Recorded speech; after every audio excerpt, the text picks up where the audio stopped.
nyalo yudo kata ka onge gima timo kode kamae to nyaka ubed e oda ka. To mago gik maparo na ndalo ma paro na ni aba chamo ga blue band samoro ka winjo maber. Mago kori keto mar Okawete, nitie gik moko ma ok inyal wito. Kata gik moko to nitie moko ma ok inyal wito. Awito na by the way Maxi. Adwa na gini ga mapenji gimoro bwa. Akene dich maro manade. Penja dakika di. Ok en dakika mang'eny, en gimoro kata mana giri dakika achiel. Ok en mana gima teknik wasewinjore kodi ni dhi kowa to sawa ikowa. Sawa bas. Okay. Dong ing'e ni sani to koro an be ninja asechako chako timo. Sani pesa ni osechako bide lweta. Koro adwa niya. Idhi yaw na WhatsApp group moro. Mondo ipik nyiri mani wacho ka. Mondo wang'e ane nyako ma nyalo dago kanyo. Nyaka yier, an ok anyal daga daga nyako moro amora. An ing'e ni mano to afadhali mano kendo no mondo weya. Kori dwane uchumi sani tek bwana Maxi bwana makineno kako med mogo. Sani kaponi nyako dwano dhi katero no big dag gi ng'ato. Okata ni an mawuoyo ewi binafsi mara. Adwa ni mondo kete koro mar kila ng'ato bende nikech ang'e ni jomoko bende hinyore kamoro to nyalo leng'. Koro kete chik. Okete chik, odhi okete chik ni koro ojende moywak. Ni mondo odhi oket gine chik ni koro ni kata ka ni nyako mara medo dhi katero. Nyako bet nyako mabed nigi allergy. Nyako bed gi allergy. Nyako bed gi allergy moro. Nade? Obedi yani allergy yani tiende ni ade. Kwani kesongo matino kibinji allergy tiende ni ade. Ni obedi nyako moro mokwero gik mameto ge.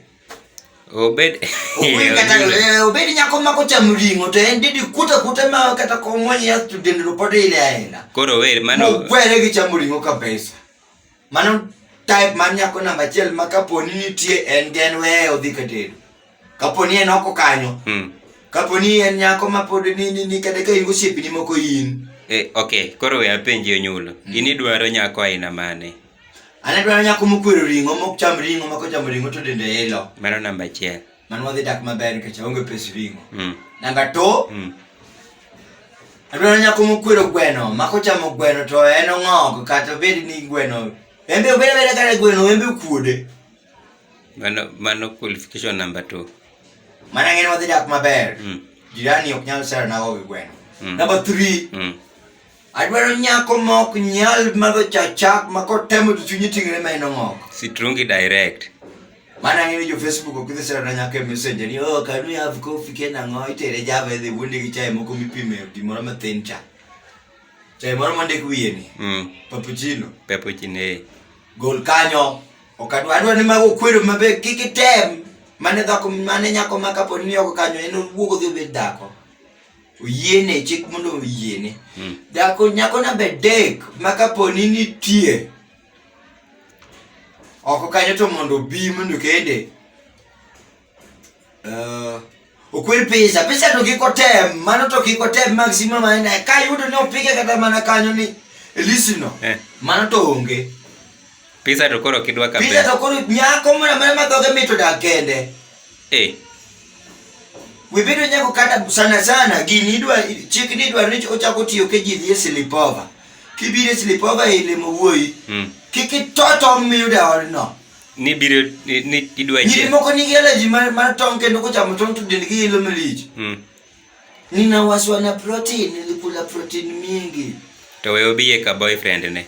Dhoga mito sebiro muonyo tong chal mene iweno muonyo yath. Gokinyo muonyo gi 3, saa gimoro saa 7 muonyo gi 3. Ipano ndikne gi daktari. Ipano ndikne gi daktari. But nyiri moko to kar dimbruok kanyo. Kanyo to en mane chik koro. Nikech osetem wuok kod nyiri nyako ok dimbre. Ong'iyo kodi day 1. Osedonjo to nyaka jikon. Owuondre niya. Badhe anabedo ga free. An bende anabedo ga free. Mano ng'e ni ng'ado. Omera mano ng'e ni kuri dwa negi. Kosechako ni nang'o? Ni anabedo ga free. Don kanye biro winjo kanye mibiro nyini mumuni to odi kanyo sechak nyoye nyaka nyoye. Tionge kata jiko. Ionge kata jiko. Inori no sechak nyoye nyaka nyoye. Ivinjo. Tin miuni. Wano kwa chika ka waunde mabuzi okna we marachi ngine nyalo para na bwana ina ngo mibiro rakati okidwa no goni mbaka tiero mbaka gona mbaka mago to kinango sawa bwana dongano we adhiang na duog samoro okni dhi adwa ni dhi chaka lepi moko maber monyalo wuoyo go gini tapenji onyulo kigoch ne jalango kata babu weno to tim gino piyo piyo kwen jalana nyalo kome bab jalango cha sani mp dongo nya wuoyo gi wetango giteno gini bunge mondo wetangule mondo kale gino mondo wachne nya sani nyako nyiri miyiene gi kende nyiri mamundo yiene gi kende dhi katero en nyako man gi ala en nyako man gi ala nyako mok cham ringo ok cham gweno ok madh soda to madh to kiko madh soda madongo obed gi ala jiba soda madongo bwana mana sara meliji ki jinyoma dhako man madh soda madongo le madiaba gimme kate fall mano wane support ya